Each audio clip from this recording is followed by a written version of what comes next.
Om Tava Kathamritam Tapta Jivanam Kabibhidiritam Kalma Shapaham Shravana Mangalam Srimadaatatam Bhuvi Grinanti Ye Bhurida Janaha.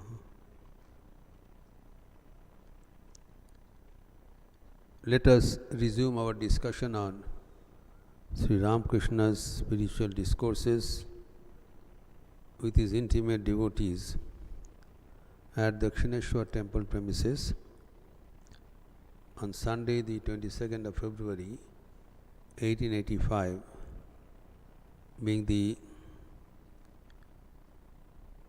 public celebration of his birthday in the penultimate year of his existence on this earth. This appears in the 5th volume of the original Bengali presentation, Sri Sri Ramakrishna Kathamrita, 5:16-4. In the second volume of the English rendering, Hindi rendering, Sri Ramakrishna Vachanamrit, 206-4, and under chapter 32 of the chronologically presented English rendering, the Gospel of Sri Ramakrishna. Sri Ramakrishna was talking with Girish Chandra Ghosh, and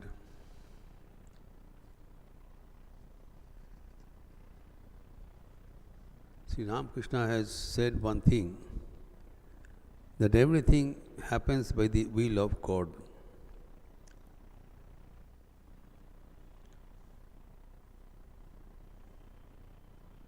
Now, this sentence has to be analyzed and accepted very carefully. This is a profound statement which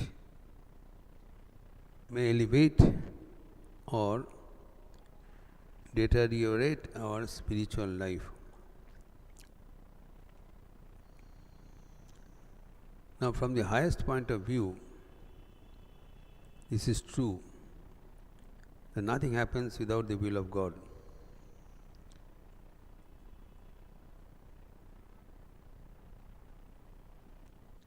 That's what Sri Ramakrishna said.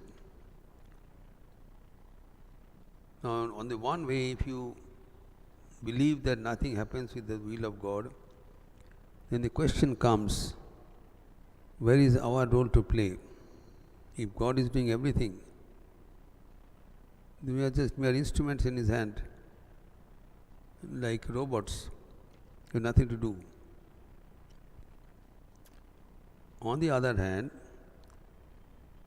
if we do not accept this statement, then our ego plays in and it creates tension in us.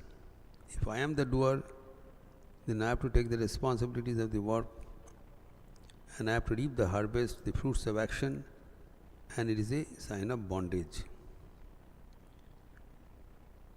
But in reality, I am not the doer, God is doing. So what is the reconciliation? If we accept God is doing everything and we remain idle, then we are slipped to passivity, to non-action, to frustration, to decay and death. The statement is correct, but we have to make ourselves prepared to accept the implication of the statement depending on our position of life, our progress in spiritual practice, our maturity.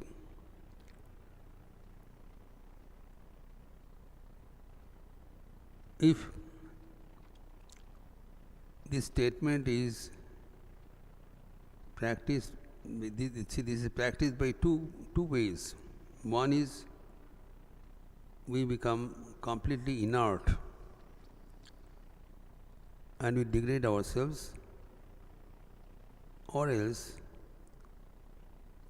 we accept this as true, the ultimate truth, and we do whatever way we resolve the problem and leave the rest to the God, knowing fully well that ultimately it is dependent on Him, He is the doer. But unless we cooperate, unless we do our share, then God's share does not become effective in our life. This is important. In order to encash God's share, we have to do our bit also, knowing fully well this is insignificant compared to the difficulties involved. But however insignificant may be, a little bit of participation is mandatory. And it's not some passive participation. We have to do active participation, remain dynamic every moment of life. While we study the scriptures, and also to some extent augments our life.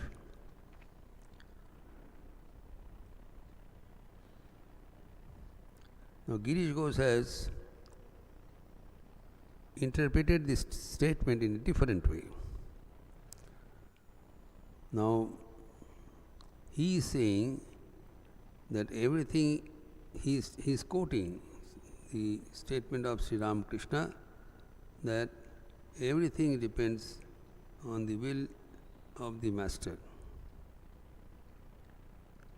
So Girish Ghosh says, I am also saying the same thing. You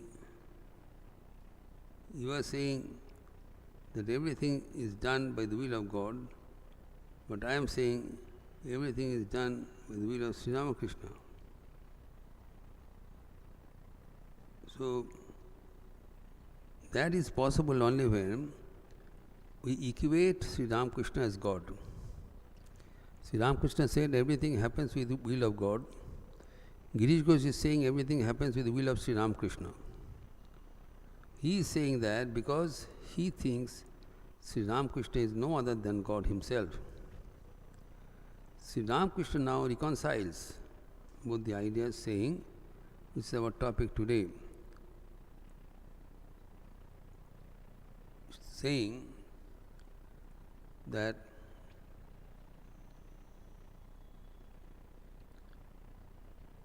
this can be realized.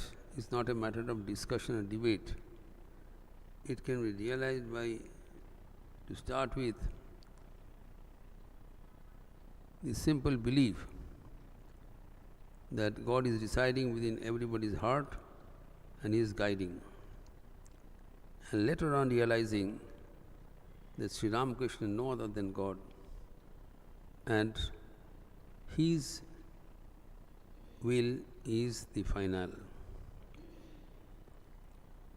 So that's why Sri Ramakrishna says, if one is guiltless, simple, straightforward, believing, then he can believe this statement and accordingly orient his life, and he will be successful. Simply.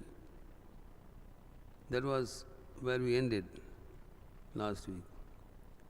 That Girish Chandra Ghosh had such a tremendous faith on Sri Ramakrishna, then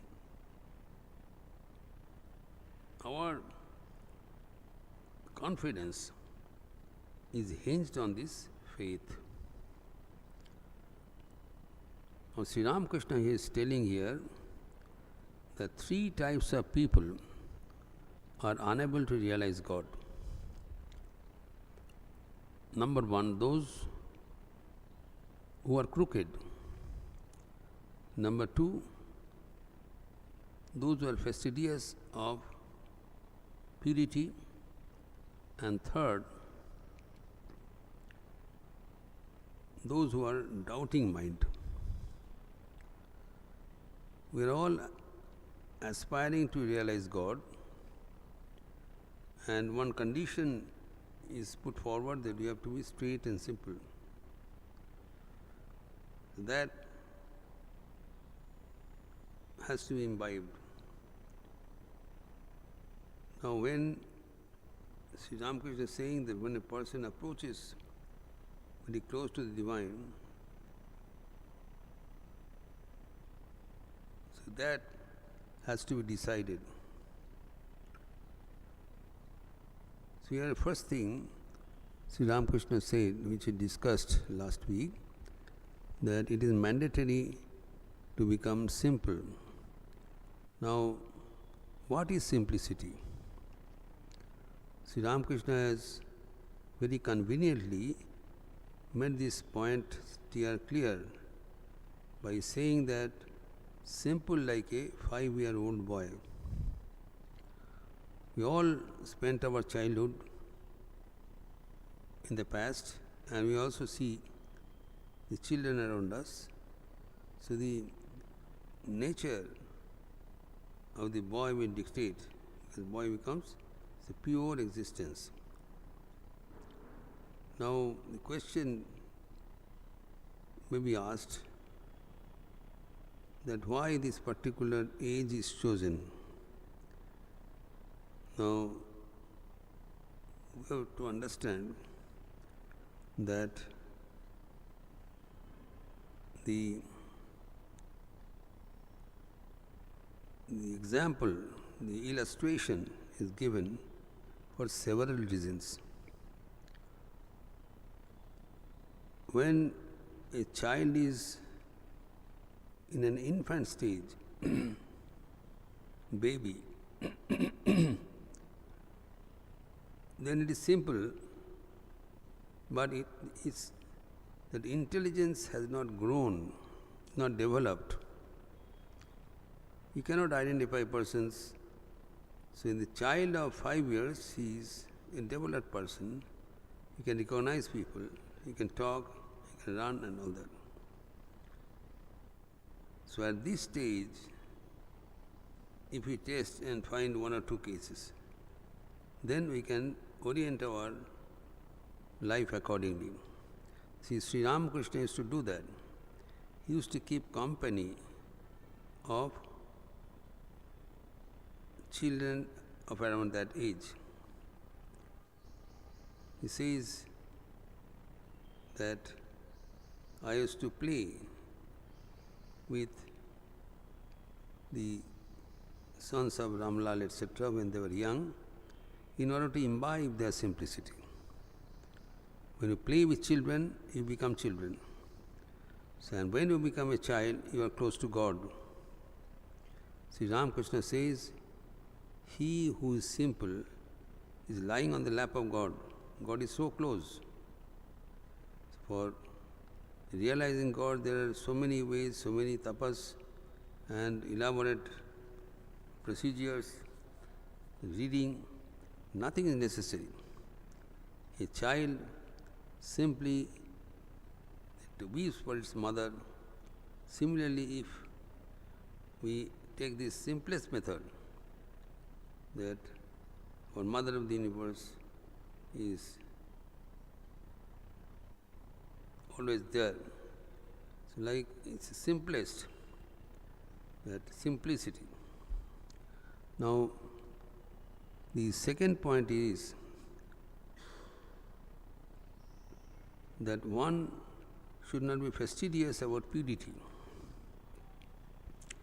Now we know that shaucha, purity, is one of the essential disciplines to be imbibed for spiritual aspirants. Now, purity of what? Purity of our body and mind. Unfortunately, we give our maximum attention to our physical purity with very little attention or no attention about our mental purity. The message is not this way making a compromise. The physical purity, if it is that has to go hand in hand with moral purity, mental purity. When the situation comes, we have to rise equal to the situation. When the main thing is, we have to keep our mind away from the sensual pleasures. What is purity? What is pollution in the mind? Pollution in the mind, impurity in the mind is desires, kamana vasana. Various desires take our mind away from the feet of God. So we must have a review mechanism in our system to constantly question. Anything comes, shouldn't accept. Must have a constant question that what am I doing, how am I doing, and what is the risk involved, everything. There cannot be just you come back and forth. So you have to maintain the spiritual discipline. Spiritual discipline is three-dimensional here. One is this body, physical purity and mental purity. In the Patanjali Yoga Shastra it is said, Shaucha Santosha Tapaswadhari Sharapnidhanani Niyamaha. This control of the mind is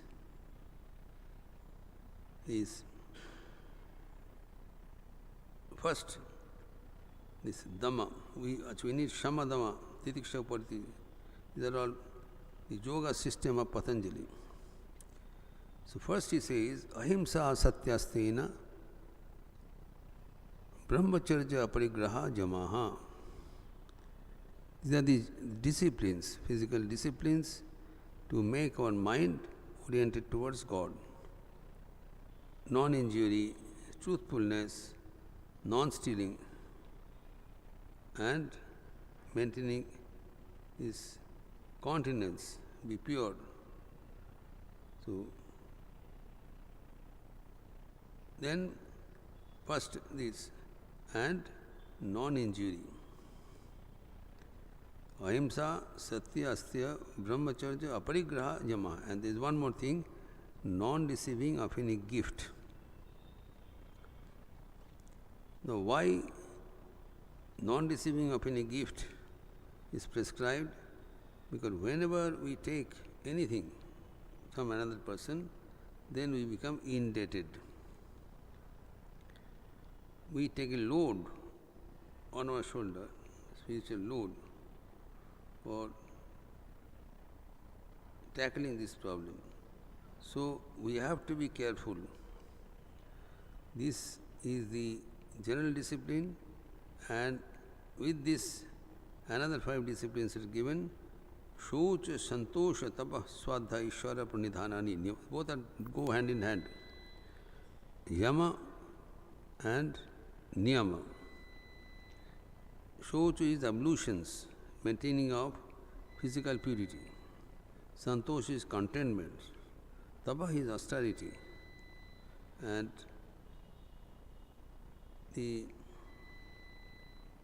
all these have to be put together to make our mind God-oriented.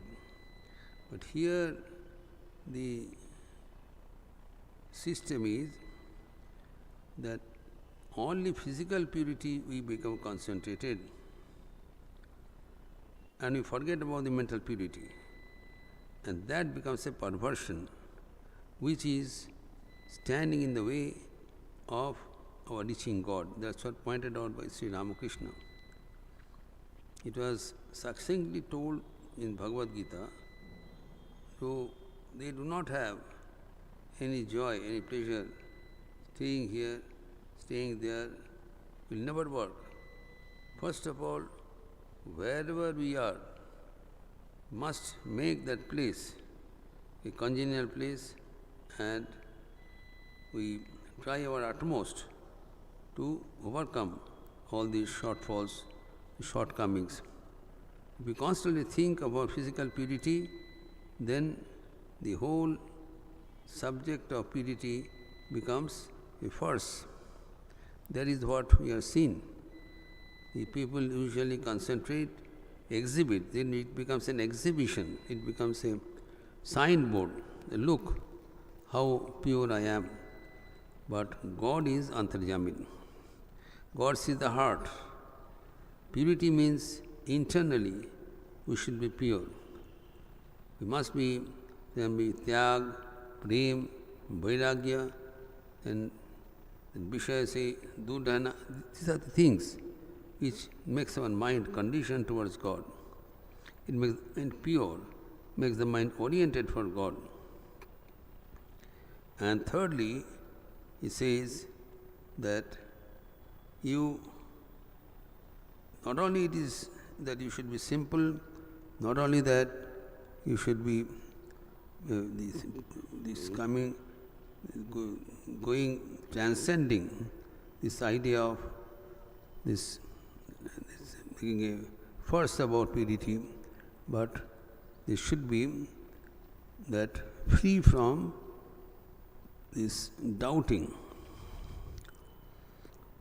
Now in the Bhagavad Gita it is said, Sankshayatma vinashyati.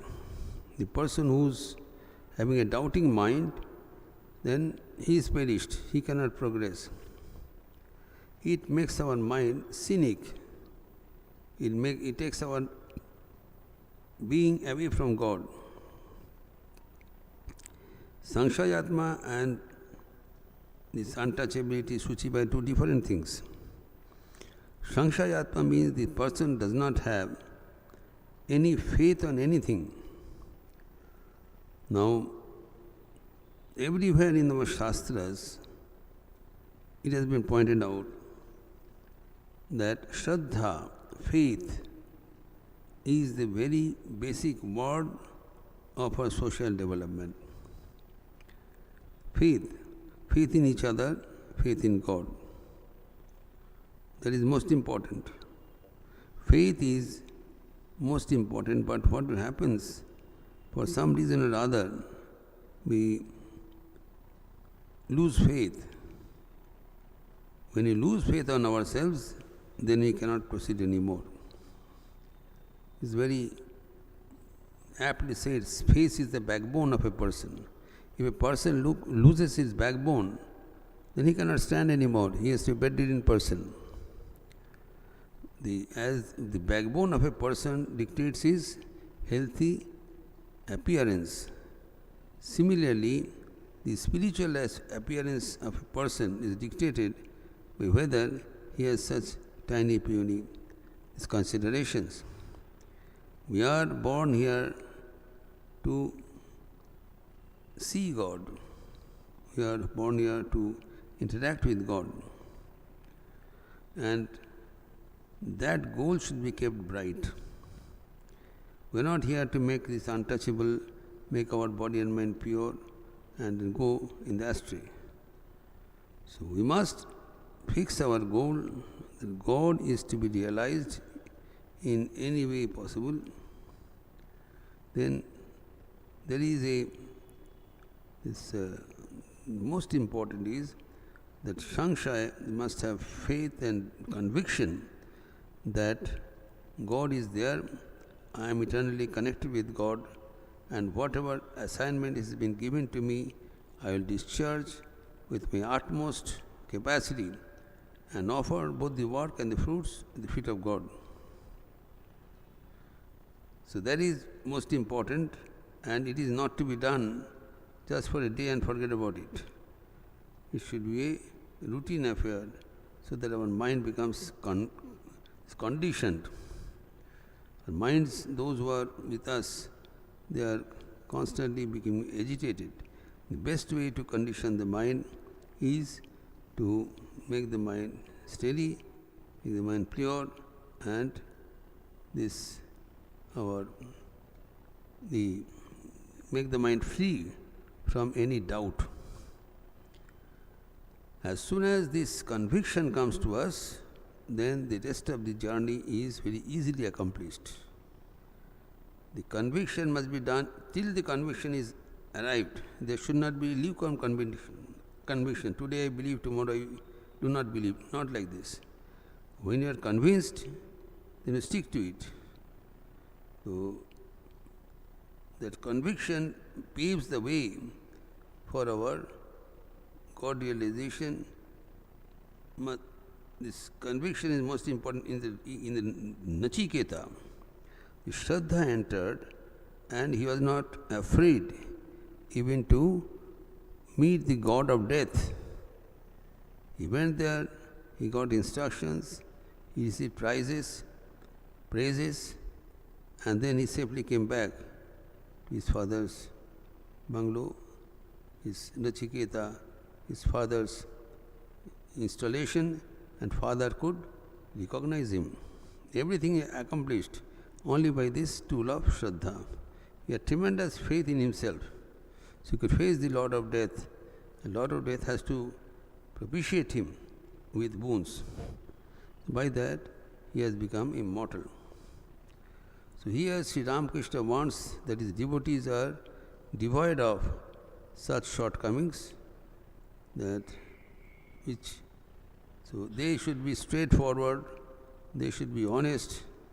Sri Ramakrishna says they should rise above this petty idea of purity, and if they come, then remembering these disciplines, we must proceed towards our ultimate goal of life.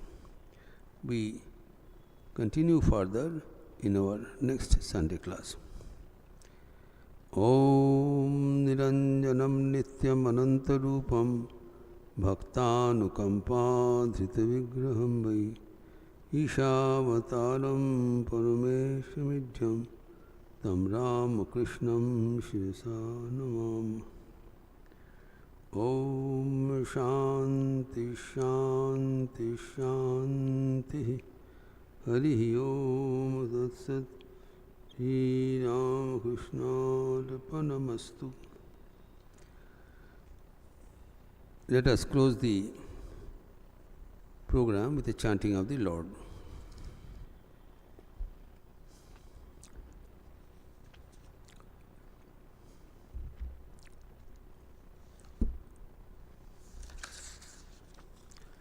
Hari Om Ramakrishna, Hari Om Ramakrishna, Hari Om Ramakrishna, Hari Om.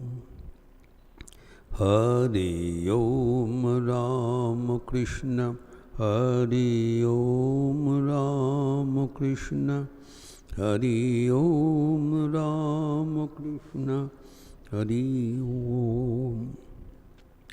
Hari Om Ramakrishna, Hari Om Ramakrishna, Hari Om Ramakrishna, Hari Om. Hari Om Ramakrishna, Hari Om Ramakrishna, Hari Om Ramakrishna, Hari Om.